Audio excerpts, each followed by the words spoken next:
Hey, Hello there. Hey, how are you? doing well, doing swell. It's a wonderful day. You standing or sitting today? Today I'm sitting, I actually got invited some beautiful friends named Natalie and Karina. They allowed me to sit here and speak to you here because all the tables in here are filled. So they let me sit and talk to you here. They're right next to me, but they're working. Okay, that's nice. I've never seen you sit and and be on live with me. Yeah, I usually don't. I usually stand, but it's a bit windy today. If you want to see outside. You see the trees blowing over there. Oh yeah, same here. Yeah, Same so here. Oh, that's a nice cafe, spacey. yeah, this is the place I usually come sometimes when I'm on that walk before the talks. You know. I know. I've noticed. I can see the roof. The colors. So I know it's the same place. That's nice. So you have your So regular place that you go to. yeah, we have some spots, and lately I've been doing videos on my walks. So I have places where I'll just set up the camera as I'm walking and give a little inspiration to the people and bust one out real quick. Yeah, That's nice. I like yeah. regular places. I don't know why I have something for that. Right, like when we went to Starbucks, you said like even though you don't drink any coffee, you don't drink anything there, they still welcome you in. They say, "Hey, Nabiha," and they welcome you. You sit right at that spot. They got a table reserved for you. Yeah, they really know. Yeah, I went there today too. They're like, "Hey, Nabiha." I'm like, "Hey." So I just walked in and walked out. It Hmm. became like my little space where I write my thoughts. So yeah, that's nice. Yeah, I added something new that you inspired me with to my regimen, my routine, and my daily ritual. I added something, Nabiha. Okay. Can you guess what it might be? It's Hmm. something that you do often, and it was so inspiring to me. Reading. You read already. So something I always do. I do so many things. I don't know. Something you do with your body. Meditation. No. Upside down. Yes. Ah! You got it. You got it. Oh my God! Tell me about it. Yeah, I've been doing headstand. Really? Mm-hmm. How does that feel? It feels great. It feels wonderful. I feel the blood rushing, like they say, reversing that flow, like the river Nile, letting it flow backwards and coming away from the Earth's gravitational pull and really just feeling that energy. You feel clear-headed. You feel light. You feel good. Ooh, I love that. I love that. I thought it was just weird being upside down. You know, Why? all Why? my life, every time I saw a tree, my hands on the ground, I'm upside down, or I'm on top of the tree. So it's either that or that. I'm either like upside down or I'm on top of the tree. So every time I see a tree, that's all I see. I'm like, oh my God, this it has a good grip. I can go, climb, or I can stand upside down. And then I got that chair, the feet up thingy. So yeah, I really enjoy being upside down. It's just like I feel like we should be 50% outside or 50%, standing. So yeah, that's Has it crazy. has it always been that way for you when it comes to being upside down, or was that something new that you incorporated these years? No, I was like that since I was a kid. I would stand on, my hands and like I think I've learned that in gymnastic, like around when I was 7 or something. And then every time I see a grass, every time I see any trees or something, I would just, try to walk on my hands instead of my legs, for example. Or I'm not good at that, but I try all the time. I fall, I try, I fall, I try. But You you don't try, you just do it. You yes, do I just do it. I it. just do it. That's true. We, it's we're supposed to interesting. just do it, and then, You were in yeah. gymnastics?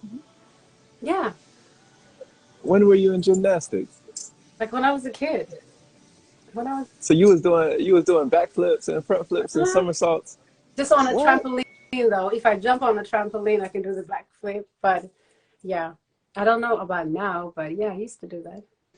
Whoa, so you an acrobat. I used to be very active. Like I think through my whole life, it's not new that I do a lot of stuff right now. Because as a kid too, I used to be in gymnastic. I used to play. I told you I was a hockey player as well. So I started hockey since I was 6 till I was 13, 14. Yeah, so I was doing that. I was doing handball. I don't know if you know what that is. You guys have handball here? No. We have dodgeball. Okay. Pretty much the Dodgeball. same. So you have handball. And what's Mhm. that? Yeah, handball. What else did I do? Yeah, I was a soccer player. Yeah. What else? What else? Yeah, I was always active. Like if I'm not active, I don't feel like I'm alive. Really. One thing I try to learn is how to lay in bed and watch something. I tried to do that 2018, 2019, 2020. I just can't do it. I can't lay down and watch something. So You tried to learn how to lay down and watch yes, something like a skill? like a skill. Yeah, Like so you're building the skill of Netflix and chill. I tried. That's a skill? I yeah, that was a skill I had to try really, and I'm not even joking. It was like, people around me are always like, you never take a nap. Why can't you just chill? Just like lay down, just watch something. And I'm like, it's too much of them saying that. I'm like, maybe something is wrong with me. I don't know. Why am I always active? But So you used to think that something was wrong with you because you were too active? mhm. What is too active? um, I, just people around me just find it too active that I'm doing something all the time. I'm not like the time I get up in the morning until I lay down again. I don't just lay down. I don't just sit around. You won't see me like on the sofa just laying or in my room laying. I always find something to do, you know. So they feel like, why are you always doing something? It's always something to do. So somehow I feel like when people feel they need some more energy or whatever, they feel like they need to lay down. And I feel like when I'm running out of energy, I need to do something. I'm just starting to understand that actually. I'm just putting those dots together. Okay, so you're able to gas up the tank by doing. Hmm. You by doing activity it increases electricity. Exactly. Exactly. So I can think of like right now, for example, one thing I do all the time is like before I cook, like I cook for my family every day. So before I cook, I have to go on a treadmill. Really, I have to run. And then when I get that energy, that's when I can get into the kitchen. So things Wait, like that. so they say, if you can't stand the heat, get up out of the kitchen. That's what they say. Yeah. But you generate the heat to go up into the kitchen. Yes. Yes. Otherwise, it's like, I'm not doing anything. I'm just chopping, putting things together. It's just so boring, you know. Sometimes I can even stand on the counter, like, just do some push-ups or whatever. I'm always doing something, like in the kitchen. Like I would be doing push-ups. Yeah. Push-ups in the kitchen. So you doing push-ups with the pots and the pans. You know, it's interesting to Nabiha because when you said that people were telling you that you were too active, or like, why are you so active? Why are you so up and at 'em? Why are you so energetic? You know? Hmm. And it's funny because when I was younger, people used to tell me the exact same thing. And they even had a word for it. They had an acronym. They called it ADHD. Yeah. Me They too. said attention deficit hyperactive That's crazy. disorder. Wow. You ever heard of that? Yes, I was diagnosed with that myself. Attention deficit hyperactive disorder. What do you think about that? I just think that's ridiculous. It's really ridiculous. Just because of someone is active and they have energy, Now they have a disorder. They have a disorder. So I used to walk around and say that, you know, every time somebody complained about that, I'm like, I have that. I don't know how to say the acronym in English, but we say, oh, hold there, oh, there, hold there. So it's the same acronym, but I used to walk around and say like, yeah, yeah, hold there, hold there. Yeah, hold there, hold there. Do you know, it was a normal thing. Adeho there? Hold there, hold there. Adeho there. ADHD. Adeho there. Yeah. We had so many books on the walls. I told you, you know, my parents, they both had like small libraries with Adeho there books. Adeho there. Mm. So your son has Adeho there. How to deal with Adeho Oh there? my You God. know? Oh my God. Wow.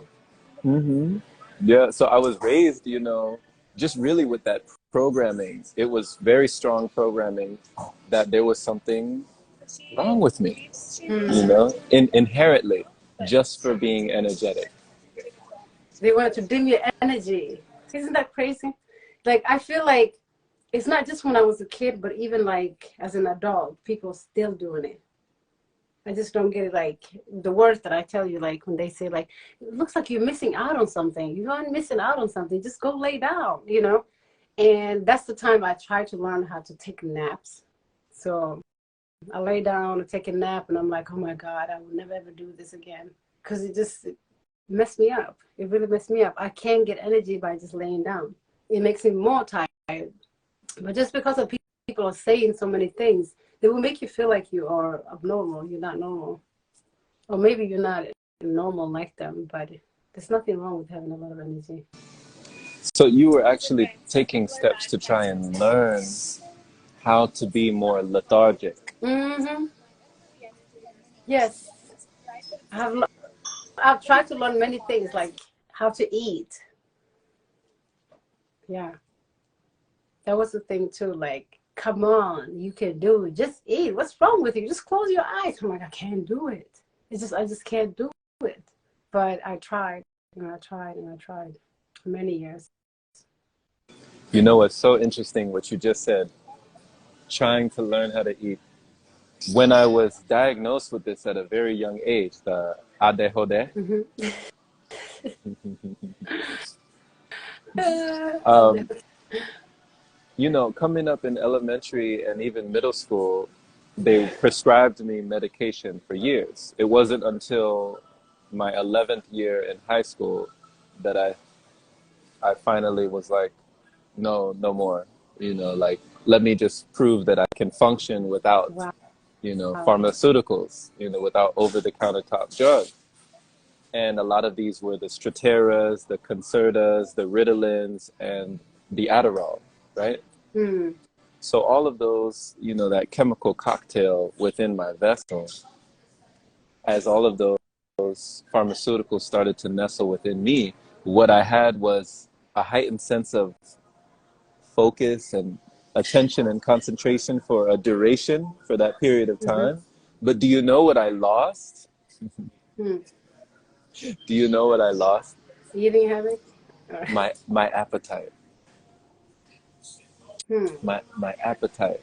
And I thought something was wrong with me because I wasn't hungry. Well, yeah. So it was like, oh, okay, we need to prescribe something different because, okay, this is making him focus, but now he's not eating. Well, he's eating, but he's not focused. You know, it was like playing Mm-hmm. around with the chemistry, you know? Mm-hmm. Wow.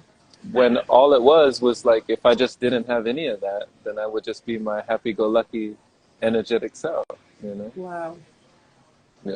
One thing with me was, I can't swallow pills. I have a phobia for swallowing pills or anything like that. So it just never goes down. Painkiller, whatever. I can count how many pills I've swallowed in my whole life. Like literally, I can count them. Um, so there was a time I went to the doctor myself. Say like, okay, I need a pill that makes me eat because I just need something to just block me so I can just eat it. They gave me some pills, but who's going to eat the pills? That was the problem. I'm like, I got the pills right now, but I can't eat the pills. So what am I going to do? I even had a boyfriend that was a chef. Okay.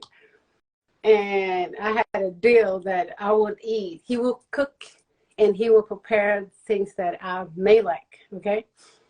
And I will try for a whole year consistent. But nothing happened. I just couldn't do it. I just couldn't do it.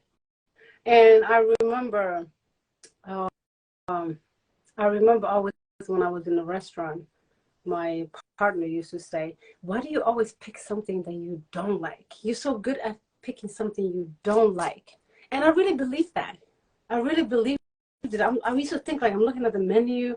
I'm like, just let's pick something that I may like today. Let's pick something I may like. Whatever I pick, I will never eat it. It just didn't work. So he used to think that, okay, you just pick something that you don't like. But he didn't understand that maybe it's nothing that I like. I may not like any of it. So whatever I picked on the menu, I could never eat it. Just touch, well, with the fork or whatever, and it was done. I just couldn't do it. But my subconscious would say like, the body is like, okay, just pick something, but my consciousness cannot eat that. It just doesn't work like that. I just can't force it. So there's a lot of things that I thought was, wrong with me. Really, I used to think something was wrong with my brain. Why am I picking things that I don't like? Right. Yeah. Yeah. When did you finally get to the point where you said, you know what? I don't think there's anything wrong with me. And when did you get to that point? When I sat in meditations for days and days and days. Yeah. Like a whole year of meditation daily, consistently, just thinking about that.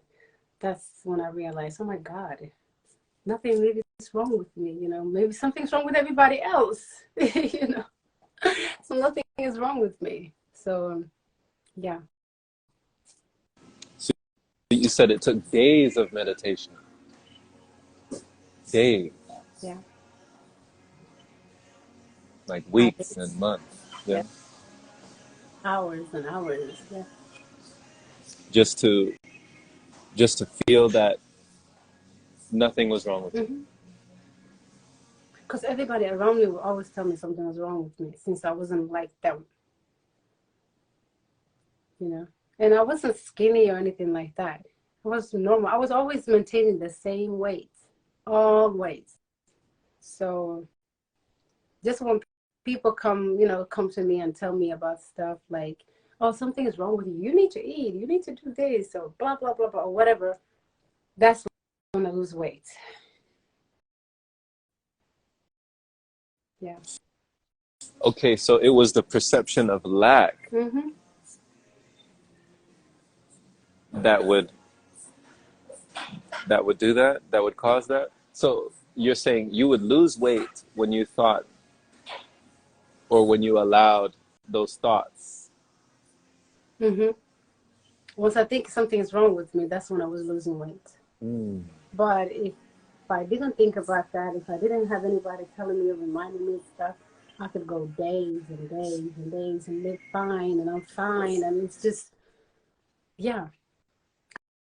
I don't think I would ever even, if I lived by myself, I don't think I would have a kitchen in my house. Like, really, there is no way that something would say, like, go to the kitchen, prepare something for you. No, never. I'll prepare for others. How does it feel when you prepare for others? Because, some people, they, when they're preparing, they're putting love into what they're preparing, they're caring for what they're preparing.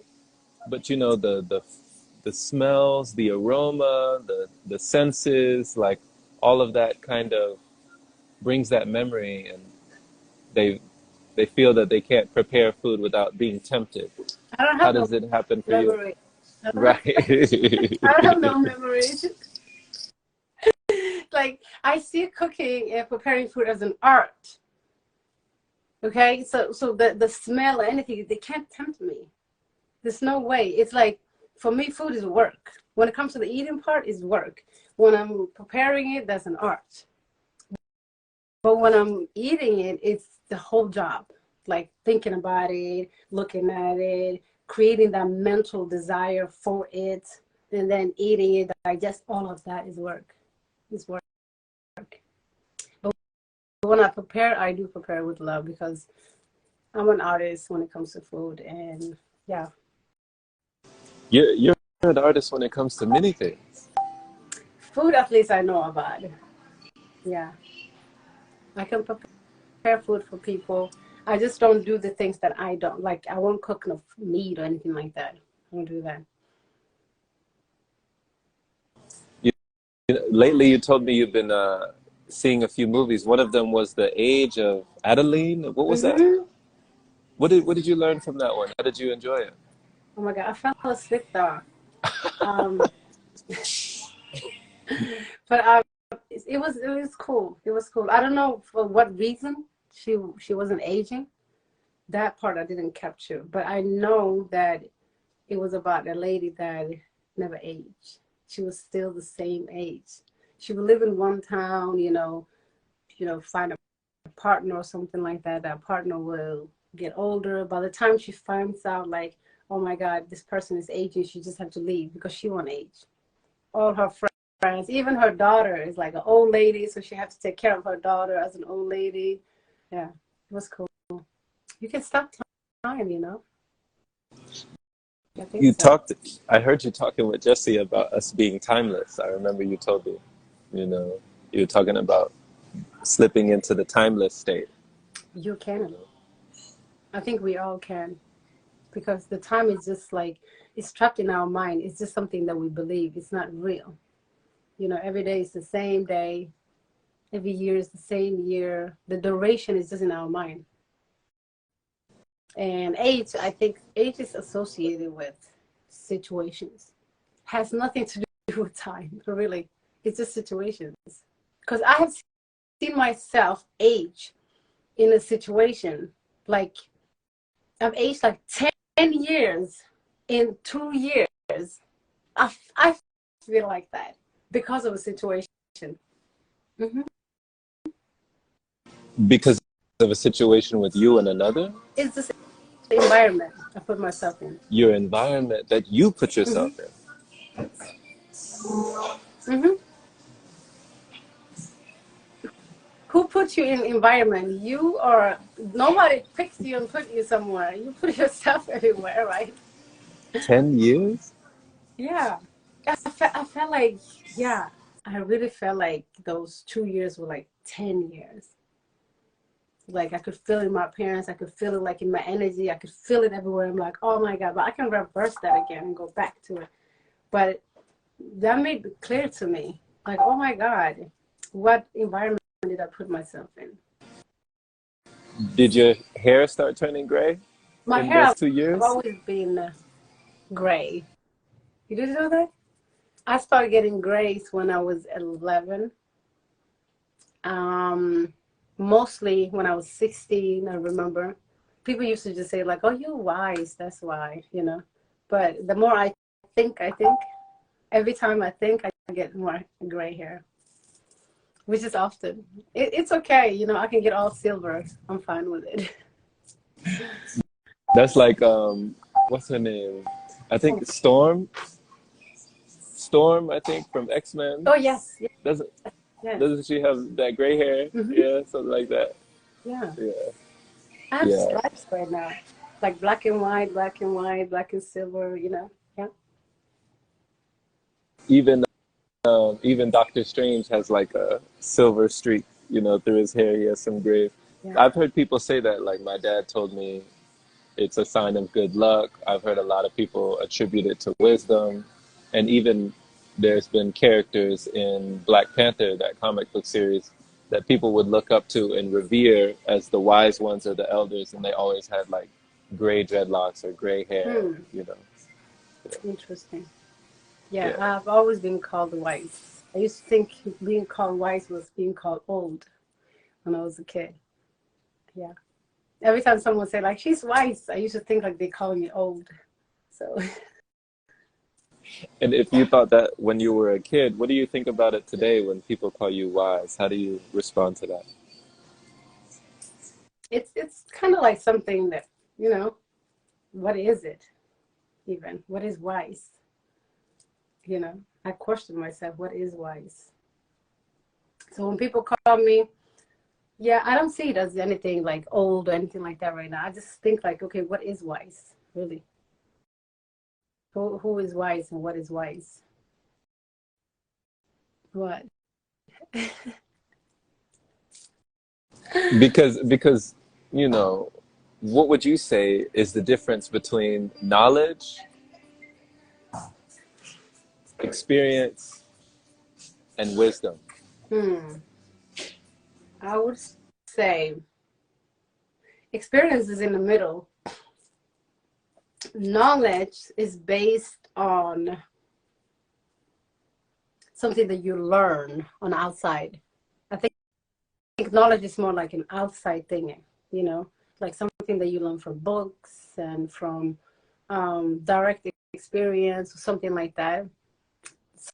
Something that you have knowledge of. While wisdom is more like something that just originates from within. You just have a knowing from within. Because the thing that I say, the thing that I know, I can never say like I picked it up from a book.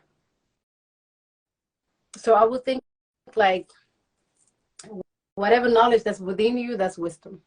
And whatever that you pick up on the outside is a knowledge. And as well with experience, can someone not go through an experience and gain wisdom? Um, yes, you can, but it's not, the experience has to be very raw form and not something that you pick up from a book. Yeah, that's the only way it will become wisdom, because it, like if you experience something on the outside, the knowledge that you have within yourself that puts that together, that makes it a wisdom, right? Through the experience. But if you experience something and then you refer it to something that you have learned from a book or something like that, then it becomes like a knowledge. Okay, so is there wisdom without experience? Mm, yes. What does that look like? Wisdom without experience, like if it is, for example, I have a lot of knowing of a lot of things that I haven't experienced. hmm A lot of knowing of things that I have not experienced. Most of it, like 90% of the things that I feel like I know, I haven't personally experienced with this avatar. Yeah, With with this avatar? with this avatar, yeah. This avatar has a limit, you know? Do So it's you like whatever consciousness, yeah. so you feel you've experienced certain things with other avatars? No, like, you know, I'm an infinite energy. Hmm. It's like this avatar is just a tool for me to use it here. But whatever content that I put into this avatar, that's what it's going to come out with. But it has nothing to do with the wisdom within me, you know? Like the me has like infinite wisdom, right? So for it to come through this avatar, you know, I have to have this awareness and realization and then not be distracted, because everything is a distraction, right? So whatever little that comes out through this body comes actually from my infinite knowledge within. That You makes know, sense. that makes sense. You know, I feel like a lot comes out through that body. You know, that little body. There's a lot that comes out. And we feel it, you know. We hear it, we see it, we read it, and we are able to benefit through your wisdom, through your experience, through your internal knowing, and through your constant growing.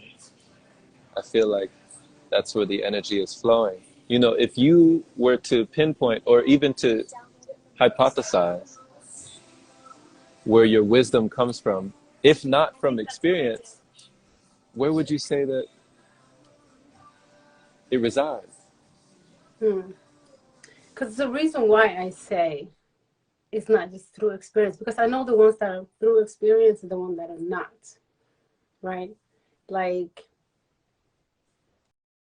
I know there was just within me, because I expressed a lot of things at an age that I couldn't, you know, have had experience enough to express those things that I was experiencing or expressing.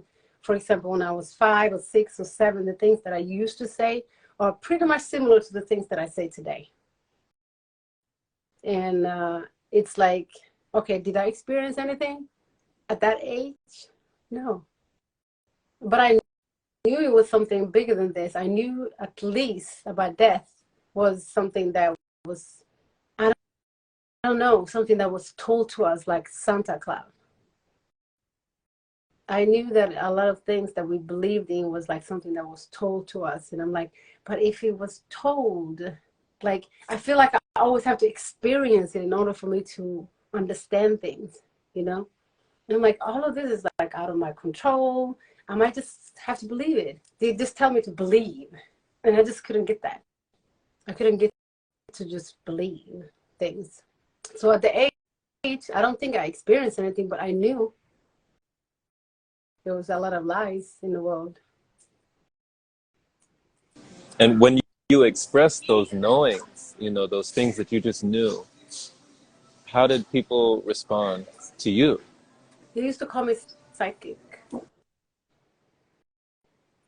Adults used to call me psychic. Some of them used to actually come to me and just ask me some questions, like ridiculous questions. It would be like, I told you, like when I was like 2, 3 years old, my dad used to use me as a channeler. He used to do that. He used to say, tell me about this. Who do you see? How do they look like? What's his name? What's that? What's that? You know? And then I would just tell him stories about what I had seen. And then I would have the young adults come to me and ask me about, you know, some love stories and some stuff. And can you see that? Can you see that? Because they thought I could predict stuff. They really believed that I could predict stuff just because of, I just could see something. And I'm like, okay, this does not make sense, or something like that. And they thought I could predict stuff. So yeah. It's interesting because, you know, the young adults, they always come to you, right? The young adults. And and even as the young adults, oh snap, I think that's my library book is coming. Oh man, I see it. I see it out there. You see it? Oh, really? So you have library on wheels? Yeah, my van is taking my library book to the library. Wow. Yeah, I ordered it. Sorry. That's my ade hode. That's my ade hode. Um, what was I saying? Yes. So the young adults, they've been coming to you for a while now, right?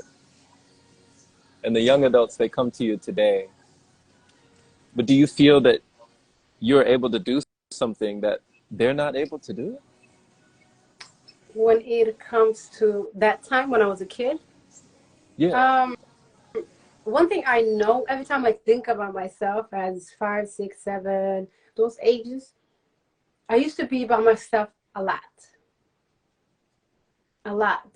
Like I could be sitting somewhere and then they used to always come to me and ask me like, who are you talking to? You know? And I was always talking to somebody. They're like, who are you talking to? So I had people that were coming to me and I would talk to them. And then,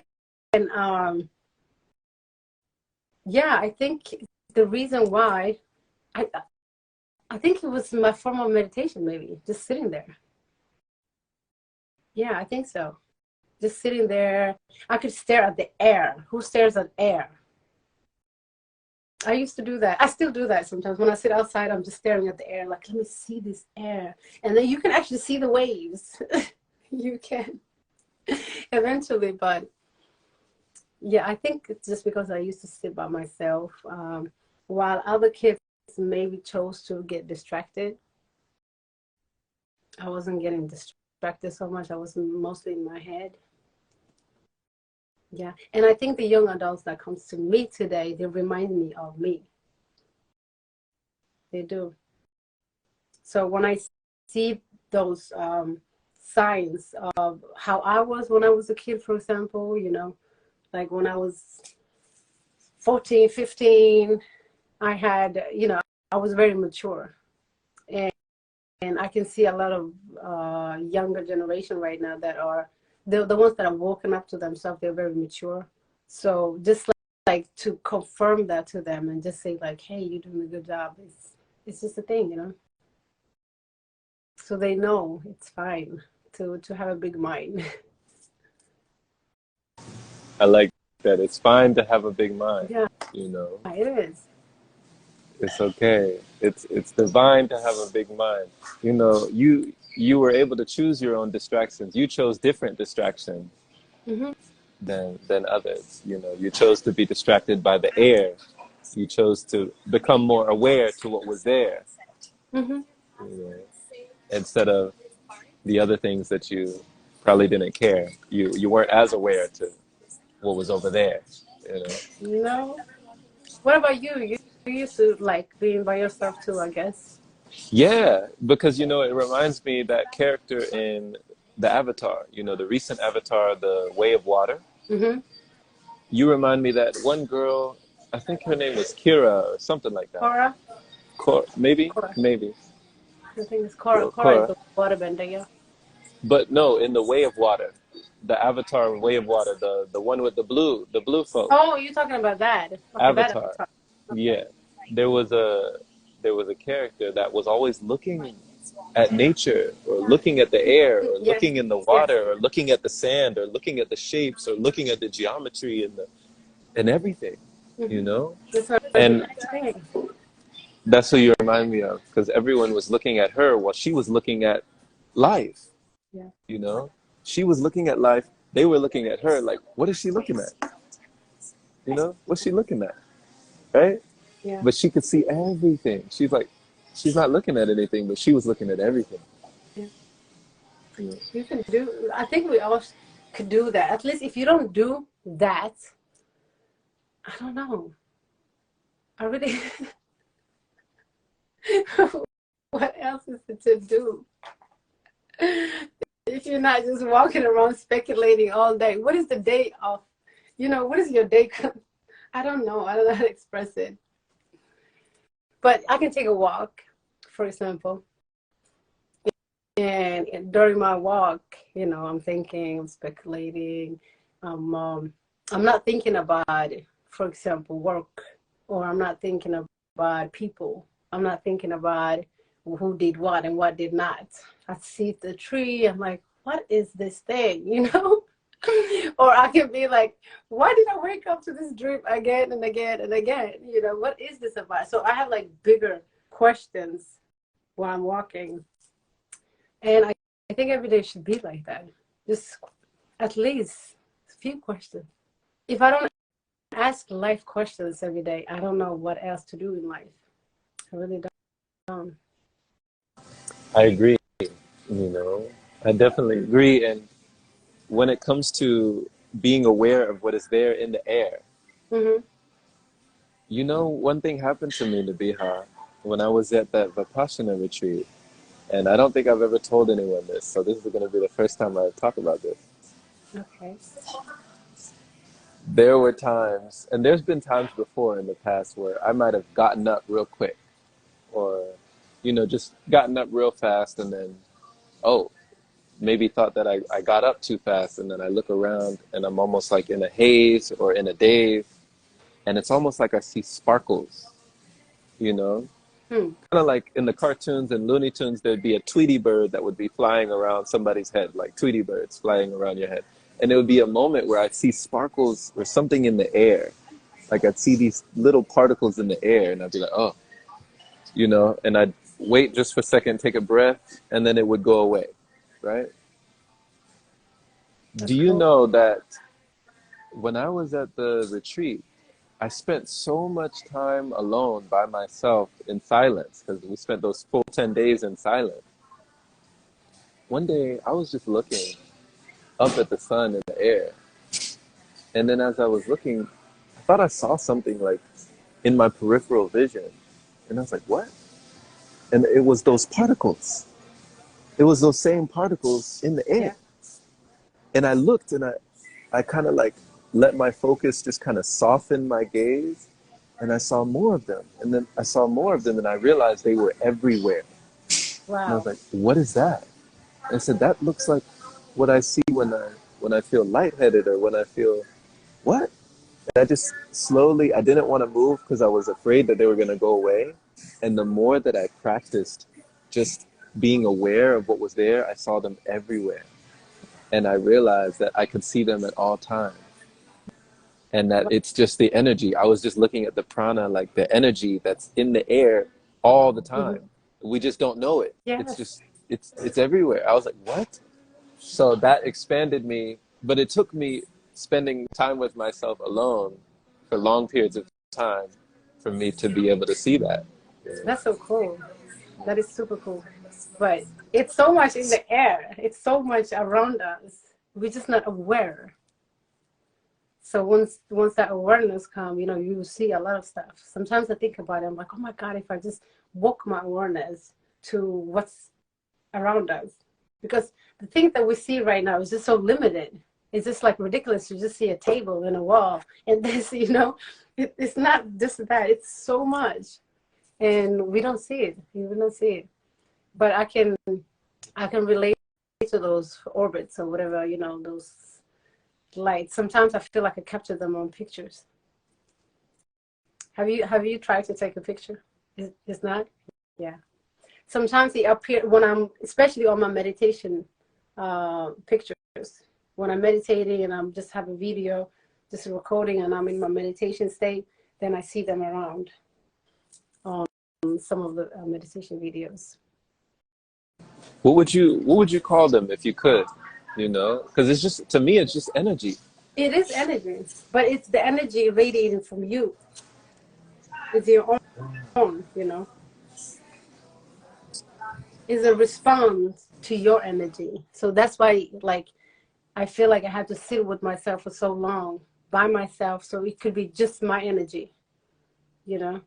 So we don't see everything because we're distracted with a lot of things. But if your mind is like focused and your consciousness is aligned with that energy, you will see the things that resonate with you.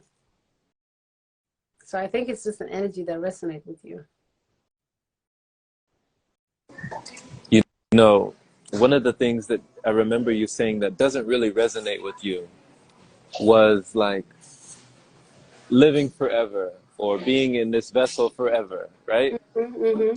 With that movie that you watched recently, The Age of Adeline, Mm-hmm.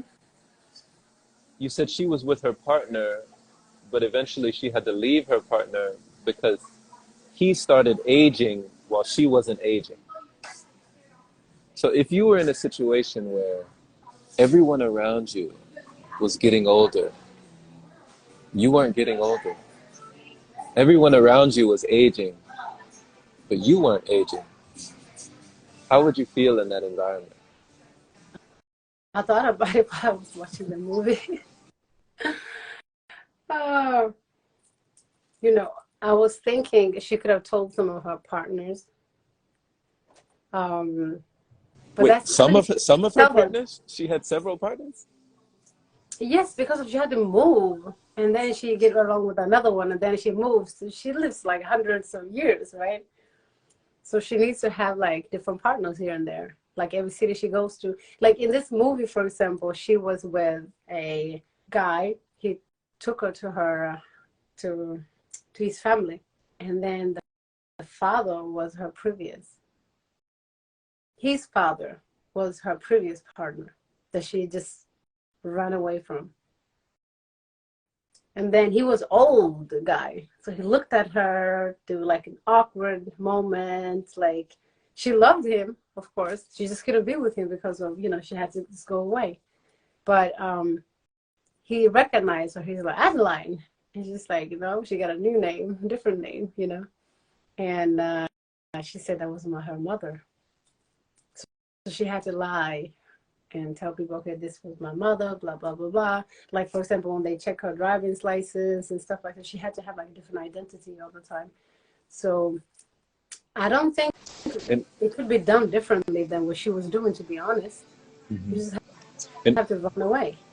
and having to lie, needing different identities, having to relate in that way, have you had to do the same?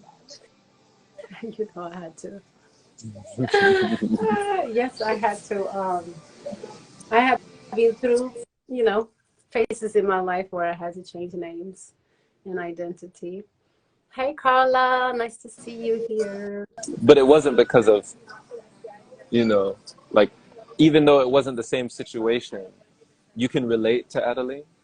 It was, in a way, she didn't want people to recognize her. That's why she changed her identity. I did the same reason. I didn't want the certain people to recognize me, right? So I had to change my identity because of that. So I can relate to that. I can see how difficult it may be, to do it over and over and over and over again, like her.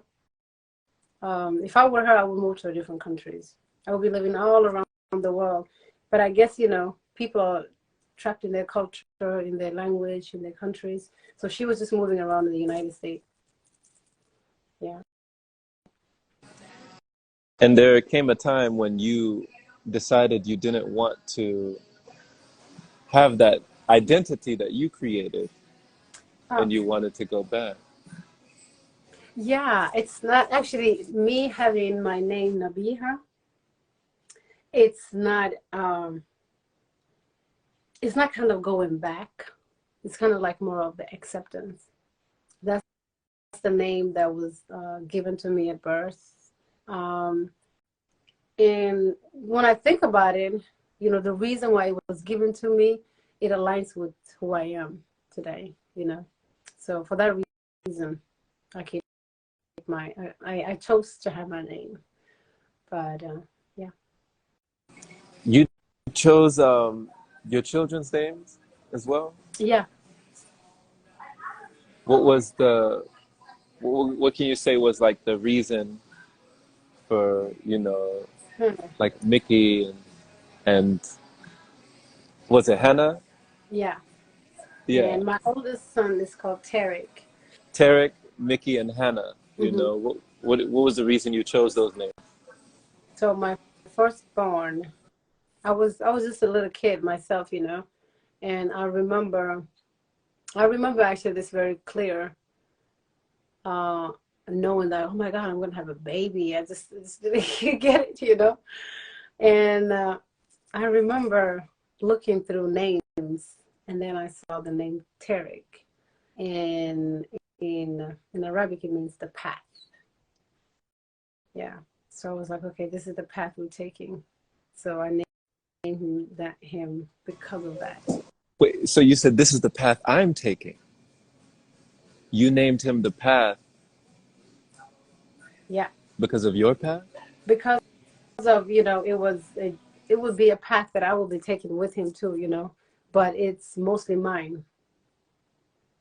Eventually he will find on his own like he's doing today. But at that moment, as a 14-year-old, and not knowing, like, I've never even held a baby, I've never even seen a baby in that sense. So it was more like, okay. And I'm a very stubborn person, and I think, like, I can do anything I put my mind to. So it was more like, I can do this, if I want to. And I had a lot of resistance. you know the whole municipal even said, no, you can't have a baby. I'm not kidding. So I had a whole army telling me that I was too young to have a baby. And that resistance made me more determined. Like, they think I can do it. I can do this. You said the resistance gave you more determination. Hmm. Yeah. My brain works like that sometimes. I feel like if you challenge me, that's when I will manage. If there's no challenge in it, I will be slacking, like, whatever. But if you put challenge in it, yeah. So the challenge was the resistance. I remember even, like, I went to Denmark for a few months. So I would pass that, uh, where they can force me to take abortion. Yeah. So I named him the path because that was a path that I was taking. And then what about Hannah? Hmm. Hannah was actually, I didn't decide that name, to be honest with you. I didn't. That was my brother. He always wanted a daughter. He was like, please, if you get a daughter, just name her Hannah.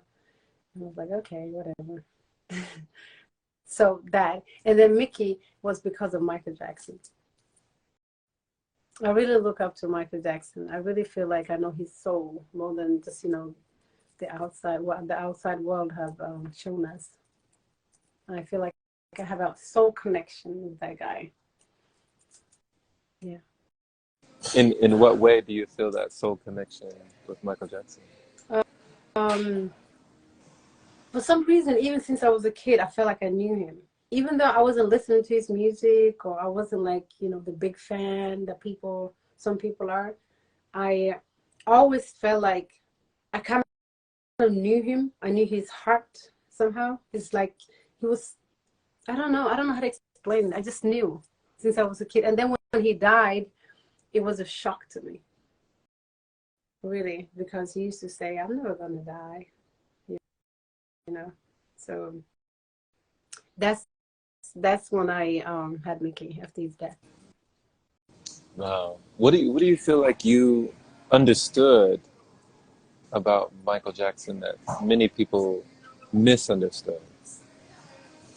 To be honest, he just wanted to be, you know, he just wanted to be.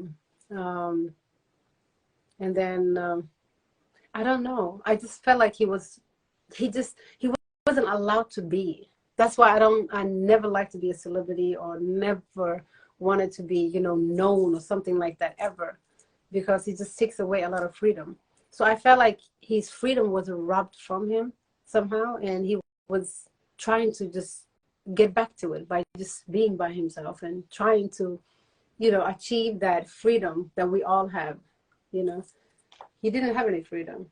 So I felt sorry for him, for a person that couldn't be themselves, you know. You're muted. You said he was trying to achieve the freedom that we all have. Hmm. The freedom that we all have that we complain about. He was trying to achieve it. Hmm. I think his biggest wish was just to be like normal like us. Really, if you think about it, like if I've watched so much of Michael Jackson's, or not intentionally, it just came to me. But every time I see his energy, I can just read this person don't want to be in that life. It was just something that was designed for them to do it, but he didn't want to. He really didn't want to. He likes to think that I feel like, just be on the trees and write, on top of the trees and just observe life and just, give love and be love. But his environment wasn't allowing him. It was too many cameras, too many opinions, too many things. Like I can't even imagine having life like that. Oh my goodness. Oh my goodness. Money is not worth that. Yeah. Now that you're in another environment today, you know, do you feel that you're free to be where you are today? I'm always free to be. I try to, at least, every distraction on this planet is trying to take away that freedom, that we have. But I feel like I go against it every day. Yeah. Like sitting on my laptop for 8 hours all day long. Do you really think I sit there? No, I walk around with the laptop. I do different things, so I won't be trapped in it. But it's like a lot of distractions made for us that we can work out. But I am free. I feel free. Mm, I love that. Was there any question? Was somebody asking you something? No, I think someone said he was never allowed to be a child. Yeah, I Mm. wasn't allowed to be. Yeah, I think I was. Somehow, sometimes they say like I wasn't a kid, but I was up to I was 11, you know. And then after that, I had to grow up. But yeah, like I think we should be able to be a child. for longer than what we actually are allowed to. Yeah. People don't decide when they are adults. They decide it for them. Isn't that crazy? Because there a difference between being childlike and being childish? Like Hmm. someone you might say you're being childish right now. Stop being childish. Whereas someone else you say, "Oh, you're so childlike." It's Right? just, yeah, I think it's just your perception. What is that? I think it's the perception of it. You know, it's just that it's how I perceive those two people and not how I interpret it.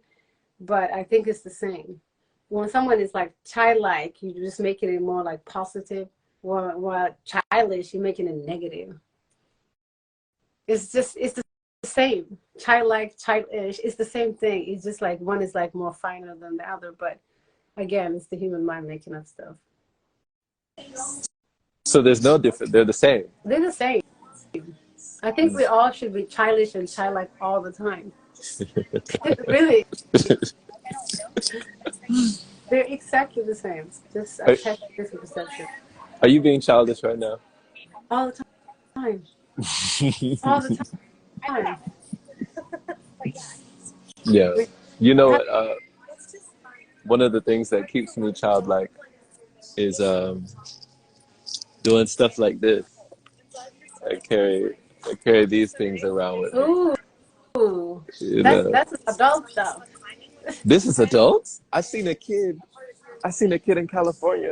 Didn't I send you that video? I put the video up. I think his name was Caden or something. Caden the Conqueror, because he's the cube conqueror. He solved the cube in under 30 seconds. Yeah. He did it in front of my eyes. Yes, you It, did show me. Yeah, that but was a kid. yeah, he's not a kid. He's He not a had a kid. big mind. You you can't have a good mind and be a kid. Like, mm, I wouldn't say this is a kid thingy, because for some people they have to work on it. They have to, it's a math But basically. and and don't kids learn faster than most Yes, people?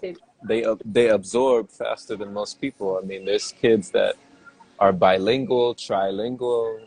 You know, they pick up things very quickly. Yeah, But that's a grown up thing or that's a kid thing. I What do you think say? just now when I think about it, I think it's just since our mind is not so, distracted, we have many years of distractions that we have like, you know, collected, right?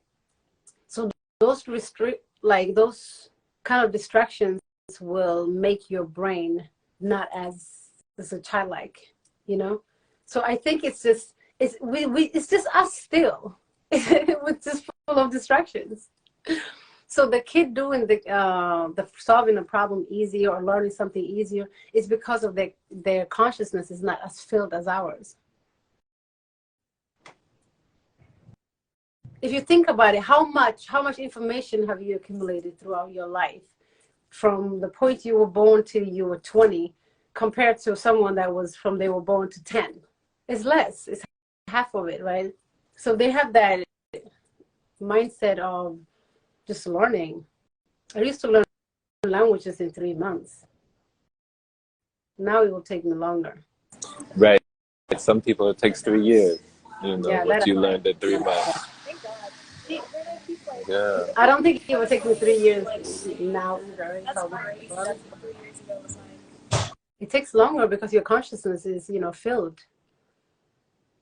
You know, you're very spot on when you say that because that was one of the reasons why I was thankful when I happened upon and learned about liquidarian, breatharian, chronic living, chronic nourishment.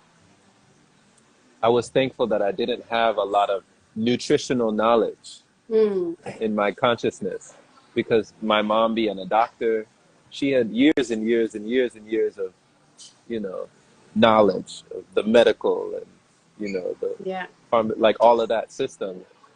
And it would be very hard, challenging, more challenging, I'd say, Mm-hmm. for an individual with that amount of information to let go of what they think that they know. Exactly. It's the So same thing with a religious person too.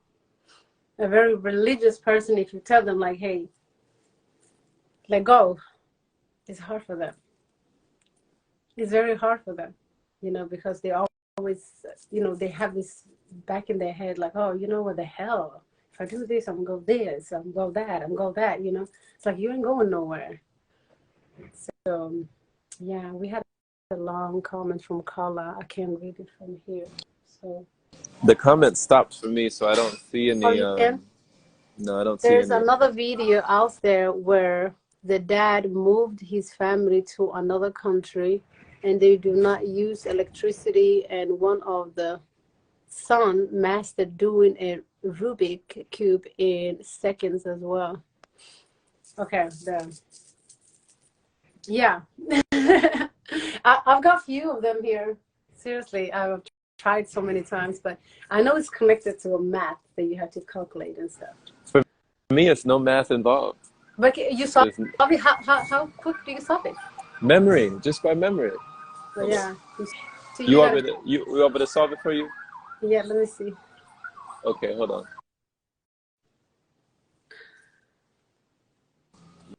You put me on the spot. This will be how we end because I was gonna conclude with you, but now you put me on the spot with Yes, this. let me see. Okay, so you see it, Mhm. Mhm. right? It's all mixed up, right? Okay. Okay, you I ready? can't solve it.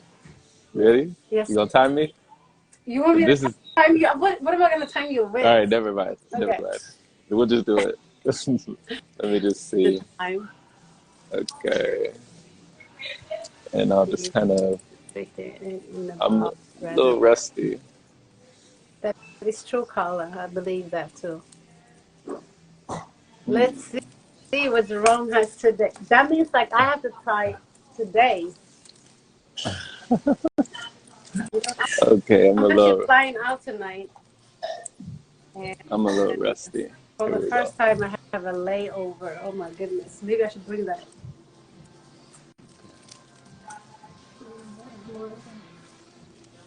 Are you doing your work while you watch it? Hmm?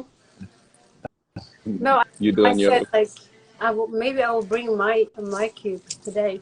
yeah? Bring Oh, that somebody thing. is timing. Good. Let's see. The way you're Okay. moving, you're good. At least I see the hand gestures. Let's see what we doing. What we got? Let's see. I'm telling you, the way the kid did it, it was crazy. The way the kid did it. I think kids' mind is fresher. Oh my God, you can't compare with yours. How many books have you read? How many I haven't read any ideas have books. you? No, I mean My how friend, many books like in life? How many ideas have you collected? How many information have you accumulated? All of that is stopping you. 1 minute. okay, 1 minute. Jesus, I am rusty. Okay.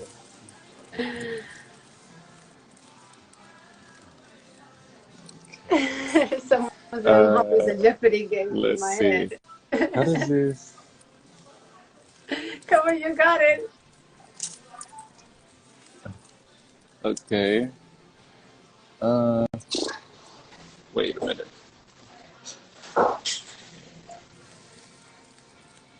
Okay. Not yet. Almost.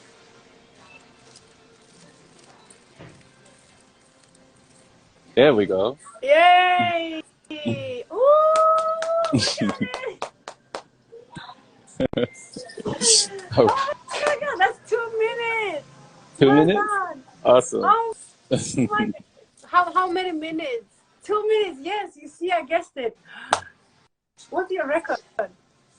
um, that's my records, but a little bit less than that because I was a little rusty today, but I want to get it under 1 minute because he did it under 30 seconds. So I Yeah, said, but yeah, you like to compete, huh? That was great. It would take me days, so don't worry about it. Because not I days, haven't tried. not days with the algorithm. All I was using was algorithms. You know, same memorization I used to memorize lines when I was in theater. Yeah, just Yeah, memorize the yeah, little I know algorithm. you. Yeah, so you're good at memorizing. It's just I memory. am not good at memorizing like that. Really, like I need to stop saying I'm not good at it. Maybe I am. Maybe you Maybe, are. yeah, maybe I am. I just haven't chose to do that yet. Like anything I want to do something and if I feel sleepy, is like, I don't want to do it.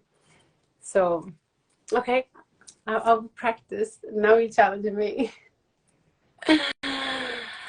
Oh yeah, well done. Much love.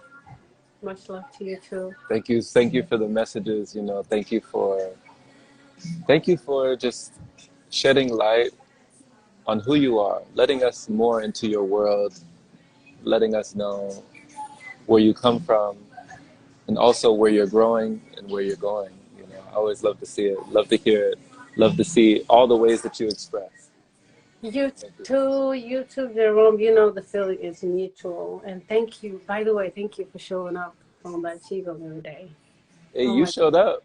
You know, really, really, like I was thinking about it right before this live. I'm like, oh my God, you are there every morning. Like it's morning for me. I don't know what time it is for other people, but every day, consistently, just showing up. And now you're creating this whole vibe, like family, like chi vibe. And I love it. I love it. Everybody's like, "Hey, you here today? You know, I love you." Like you doing, the movements and stuff, but we're doing a lot of things on the chat where we are exchanging words, and it's like a family. So thank you for holding that space. That's so it's an awesome. honor. It's my pleasure. My Thank you pleasure. so much, and thank you everyone for being here. 10 love and press. Thank you for timing, and everyone else who's here. Much love to you. All right.